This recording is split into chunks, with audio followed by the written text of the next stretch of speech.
अपने अपने हुक्मरानों की तरफ, ठीक है, और सारे नतीजे निकाल के बैठे होंगे।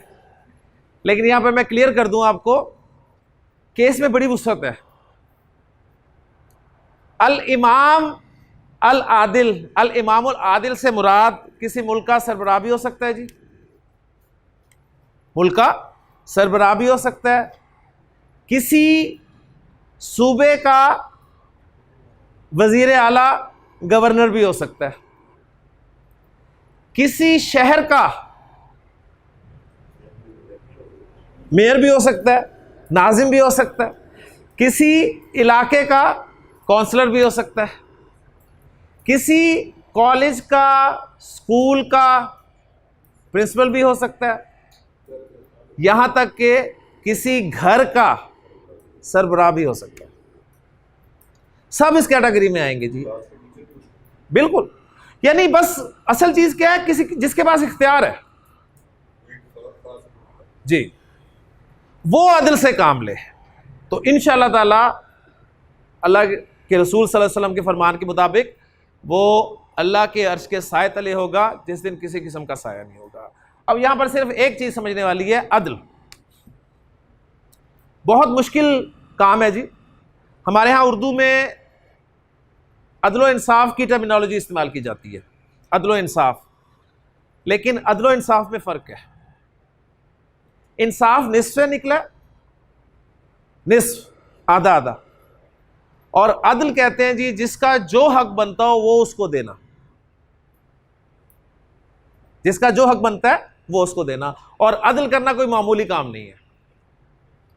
यानी मेरा अदल का लेवल, अगर मुझे कहा जाए कि आप अदल करें, आप में से किसी को कहा जाए तो हम बड़ी मेहनत करके बड़ा अदल कर लेंगे, लेकिन यकीन मानिए जो अदल फिर हमें मिलता है, मसलन मैं आपको इसकी एक एग्जांपल देता हूँ तारीख से। नबी करीम सल्लल्लाहु अलैहि वसल्लम ने अपने सहाबा के मनाकिब बयान फरमाए हैं मुख्तलिफ रिवायात में। जुमे के रोज़ आप अक्सर सुनते हैं जी, खुतबे में इमाम बयान करता है कि अरहम उम्मती भी उम्मती अबू बकर रज़ी अल्लाह ताला अन्हु।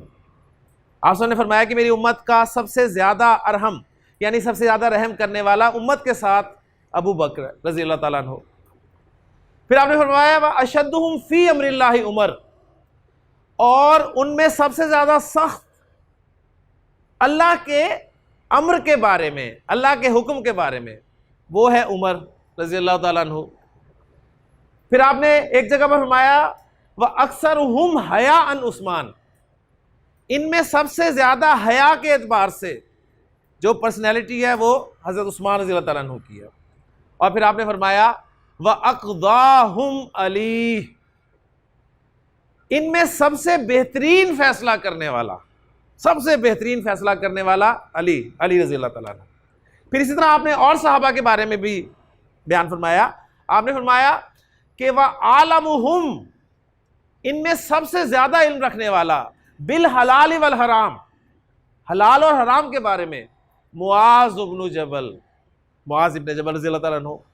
फिर आपने फरमाया व अक़राउहुम, मेरी उम्मत का बेहतरीन कुरान पढ़ने वाला, बेहतरीन कारी, आपने फरमाया उबई इब्न काब, उबई इब्न काब रज़ी अल्लाह ताला अन्हु, जिनको अक्सर आमतौर पे आप नहीं सुनते। ये चार जो मोटे नाम हैं ये आपके सुनने में आते हैं। तो इसमें देखें, मैं हज़रत अली रज़ी अल्लाह अन्हु को आपने फरमाया कि बेहतरीन फैसला करने वाला। तो अदल करना कोई मामूली काम नहीं है, बेहतरीन फैसला। दो एग्जांपल सिर्फ मैं आपके सामने रखूंगा जी, आप रज़ी अल्लाह अन्हु के बेहतरीन फैसलों की, तो आप इंशाअल्लाह ताला वाकई एंजॉय करेंगे कि कैसे उन्होंने फैसला किया है। यानी पहले हम देखेंगे कि अगर हमारे सामने ये बात आए तो हम कैसे फैसला करेंगे, और हज़रत अली के सामने ये बात आई तो उन्होंने कैसे फैसला किया। तो मैं आपको बोर्ड पे वही दोनों एग्जांपल्स देता हूँ जी, इंशाअल्लाह ताला आप बाकी मानेंगे कि नबी अकरम ने ऐसे हज़रत अली के बारे में नहीं फरमाया कि मेरी उम्मत का बेहतरीन फैसला करने वाला अली है रज़ी अल्लाह ताला अन्हु। हमने अपनी टेक्स्ट की किताबों में एक कहानी पढ़ी थी, उर्दू की किताब में, मुझे नहीं अब याद कि वो किस क्लास की उर्दू की किताब थी जिसमें वो कहानी आई थी। कहानी ये थी कि जी दो दोस्त सफ़र के लिए निकले और उन्होंने ज़्यादा राह लिया, खाने पीने का सामान यानी उनके पास था। सफ़र शुरू किया, उस दौर की बात है, पुराने ज़माने की। सफ़र करते करते जब वो थक गए तो उन्होंने सोचा कि अब थोड़ी देर आराम कर लिया जाए, और भूख भी लगी थी तो खाना खा लिया जाए। साया उन्होंने देखा और बैठ गए और अपना खाना खोला। अभी वो शुरू करने ही लगे थे तो उन्होंने देखा कि एक शख्स जो है वो उनकी तरफ आ रहा है। वो शख्स जब उनके पास आया, उसने सलाम किया तो पता चला कि मुसलमान है। उन्होंने उसे भी खाने की दावत दी, वो उनके साथ खाने में शरीक हो गया। उन दोनों दोस्तों ने अपना अपना खाना खोला। जब खाना खोला तो एक शख्स के खाने से 5 रोटियां निकली और एक शख्स के खाने से 3 रोटियां निकली। 5 और 3 8 रोटियां उन्होंने दरमियान में रखी और तीनों ने खाना शुरू कर दिया। खाना खाया, 8 रोटियां ख़त्म हो गई, पेट भर गया, अल्लाह का शुक्र अदा किया। वो जो तीसरा शख्स था उसने बताया कि मैं रास्ता खो गया हूँ, तो मुझे रास्ता भी ज़रा बता दीजिए। उन्होंने उसे रास्ता भी गाइड किया। वो उनकी मेहमान नवाजी से बहुत खुश हुआ और जाते हुए उन्हें 8 दिरहम जो है वो इनाम के तौर पे दे गया जी। अब कितना आसान है जी। इंसाफ क्या है? 4-4, यानी इंसाफ अगर हम वो इस इंसाफ मैंने कहा ना निस से निकला है, तो बहुत आसान मैथ है। किसी बच्चे को भी कहा जाए कि जी 8 रुपए हैं तो 2 में तकसीम कर दो, तो वो कहेगा 4 एक को दे दो, 4 एक को दे दो, 4-4, बहुत आसान सी। लेकिन जाहिर बात है वो तो दे के चला गया जी। अब इन दोनों में रौला पड़ गया। एक ने कहा जी मेरी थी 5 रोटियां तो 5 मुझे मिलने चाहिए, 3 तुम्हें मिलेंगे। उसने कहा नहीं यार, उसने कहा दोनों का मेहमान था तो 4-4 इंसाफ से फैसला होना चाहिए। बहरहाल झगड़ा हो गया, हल नहीं हुआ। अब हल करवाने के लिए आपको पता है तीसरा चाहिए होता है, तीसरा कोई था नहीं उस वक्त। तो उन्होंने फैसला किया कि पहले अपना सफ़र मुकम्मल कर लिया जाए, वापसी पे जब हम पहुंचेंगे तो फैसला करवा लेंगे। अब वापस आ गए जी। जब वापस आए तो फैसला करवाने के लिए देखें कहाँ पहुंचे, हज़रत अली के पास पहुंचे और उन्हें कहा कि हज़रत हम तो फंसे हुए हैं, ज़रा अदल से फैसला कर दीजिएगा। हज़रत ने पूछा कि तुमने कोई अगर फैसला किया हुआ है तो बेहतर है कि उसी पे इत्तेफाक कर लो, वरना हो सकता है कि किसी के हक में उसे महसूस हो कि ये गलत है। उन्होंने कहा नहीं जी, आपने जो फैसला करना है सही करना है और अदल के साथ करना है, हमें बिल्कुल मंजूर होगा। अच्छा जी, हमारा इंसाफ क्या था? 4-4। अगर मैं आपसे कहूँ ना जी अदल कर लें, अदल करें, तो हमारा अदल, हमारी तान यहीं तक टूटेगी जाके कि 5 और 3 ये हमारा अदल होगा, इससे आगे हम नहीं सोच सकते। लेकिन हज़रत अली ने पता फिर क्या फैसला किया? हज़रत अली ने कहा कि जी जिसकी 5 रोटियां थी ना, जिसकी 5 रोटियां थी वो 7 दिरहम लेगा, और जिसकी 3 रोटियां थी उसे 1 दिरहम मिलेगा। ये हज़रत अली का फैसला था। नबी किसी ने फरमाया व अक़ज़ाहुम अली, मेरी उम्मत का बेहतरीन फैसला करने वाला अली। अब वो होश ही उड़ गए जी। अब जो 3 रोटियों वाला था, अब उसकी जरा कैफियत आप तस्वीर करें ना, वो तो 4 पे उसे मनाने की कोशिश कर रहा था, वो नहीं मान रहा था। उसने कहा 3 ले लो, वो तो 3 पे भी नहीं आ रहा था। तो अब अदल की बात हुई तो कहा क्या मिला? 1। उन्होंने कहा जी ठीक है, चले आपकी बात सही है, अब ज़रा हमें बता भी दें कि आपने फैसला किया कैसे। उन्होंने कहा सिंपली देखो, तुम्हारे पास 5 रोटियां थी, तुम्हारे पास 3 रोटियां थी, 3 लोग तुम खाने वाले थे, गोया 1 रोटी में 3 बंदे शरीक हुए, तो 1 रोटी के कितने टुकड़े हुए जी? 3 टुकड़े हुए ना, 1 रोटी के 3 टुकड़े हुए, तो 8 रोटियों के कितने टुकड़े बन गए? 24 टुकड़े हो गए। तुम्हारे पास 5 रोटियां थी, तुम्हारी रोटियों के कितने बने? 15। और तुम्हारे पास 3 रोटियां थी, तुम्हारी रोटियों के कितने बने? 9। सिंपल, इतना मैथ हमें आता है अल्हम्दुलिल्लाह। अच्छा जी, 3 लोग थे, 3 ने शेयर किया, गोया कितने कितने टुकड़े हर एक ने खाए?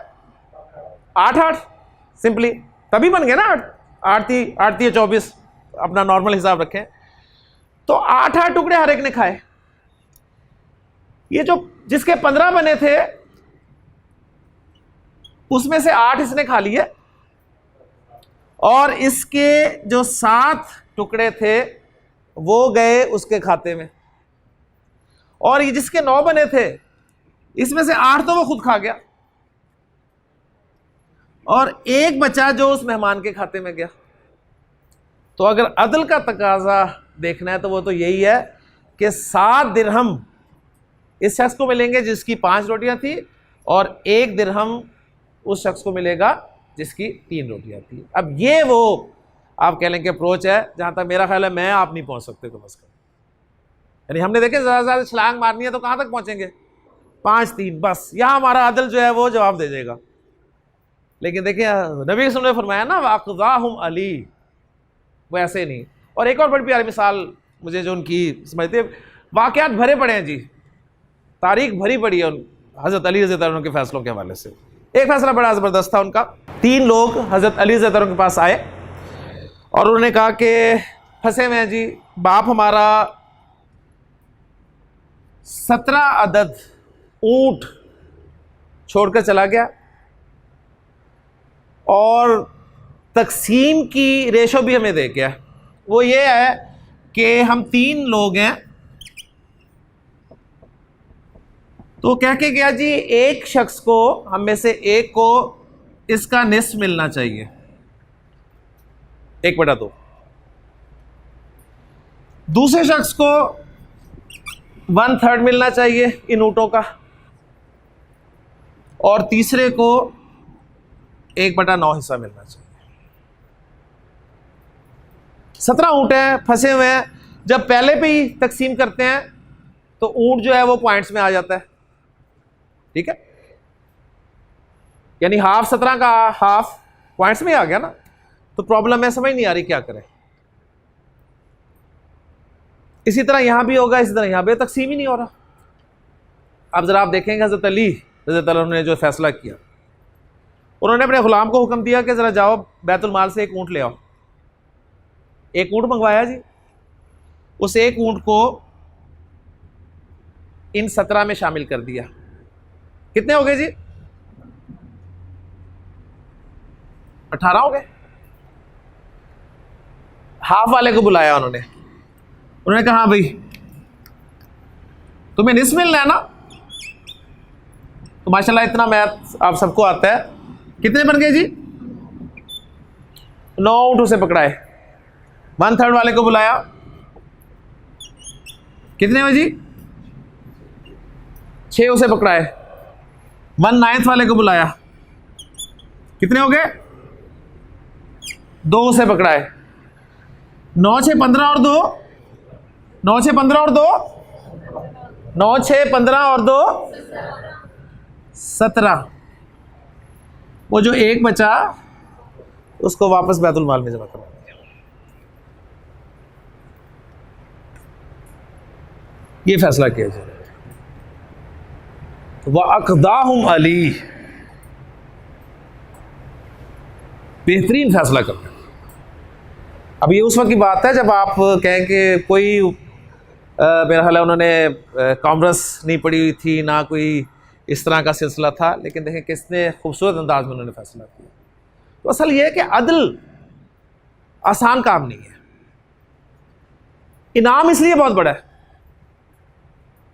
ये अदल का ही आप कह लें कि अदल करने का ही खौफ था कि हज़रत उमर रज़ी अल्लाह अन्हु जब खलीफा बने थे तो उनकी रातों की नींद उड़ गई थी। हमने पढ़ा है ना किताबों में, हज़रत उमर जो है वो गश्त किया करते थे। तो हज़रत उमर गश्त क्यों किया करते थे? उन्हें नींद नहीं आती थी, बेख्वाबी की तकलीफ थी, शिकायत थी? नहीं। या डॉक्टर ने, हकीम ने उन्हें कहा था जी कम से कम इतने किलोमीटर आपने वॉक करनी है डेली? कोई ऐसा नहीं। क्या चीज़ उमर को नहीं सोने देती थी? सिर्फ एक चीज़ का खौफ, एहसास कि अगर दजला या फुरात के किनारे एक बकरी का बच्चा भी प्यासा मर गया उमर से पूछा जाता कि बात उमर को सोने नहीं देती थी। तो अब आप तस्वीर करें कि बात वही है कि अब हर लेवल पे जहां भी आपके पास कोई इख्तियार है, आप लीडर बन गए हैं, तो अब आपने जिस तरह फैसले करने हैं, अगर आप अदल से फैसला करेंगे तो इंशाअल्लाह ताला अल्लाह ताला के अर्श के साए तले होंगे जी इंशाअल्लाह ताला। अल्लाह ताला से दुआ है कि अल्लाह ताला हमें अदल व इंसाफ के साथ जो है वो अमल करने की तौफीक अता फरमाए। तो मेन सबक हमारा चल रहा है जी मुरक्कब तौसीफ़ी। तो मुरक्कब तौसीफ़ी ज़रा उमर डिफाइन कर दें, क्या होता है मुरक्कब तौसीफ़ी? पूरी डेफिनेशन, ऐसा मुरक्कब नाकिस। जब आपने मुरक्कब नाकिस कह दिया ना तो समझने वाला फौरन समझेगा कि आपने मुरक्कब ताम को अलग कर दिया। ऐसा मुरक्कब नाकिस जिसमें एक किस्म दूसरे किस्म की सिफत हो, या ये कहें कि इसके दो पार्ट्स हैं, कौन कौन से? मौसूफ और सिफत से मिलकर मुरक्कब तौसीफ़ी बनता है। पहले कौन आता है मुरक्कब तौसीफ़ी? अरबी में मौसूफ पहले आता है, सिफत बाद में आती है। माशाल्लाह, सिफत इस्म के चारों पहलुओं में मौसूफ को फॉलो करती है। अब प्रैक्टिस सेशन, जिस तरह प्रैक्टिस आपने करनी है जिस तरीके से, वो मैं आपके सामने रख रहा हूँ जी। अल मुस्लिमु, उसकी मैं सिफत ला रहा हूँ जी, अस्सादिकु। अल मुस्लिमु सादिकु, सच्चा मुसलमान। ठीक हो गया? अल मुस्लिम का मुसन्ना क्या होगा जी? अल मुस्लिमानी।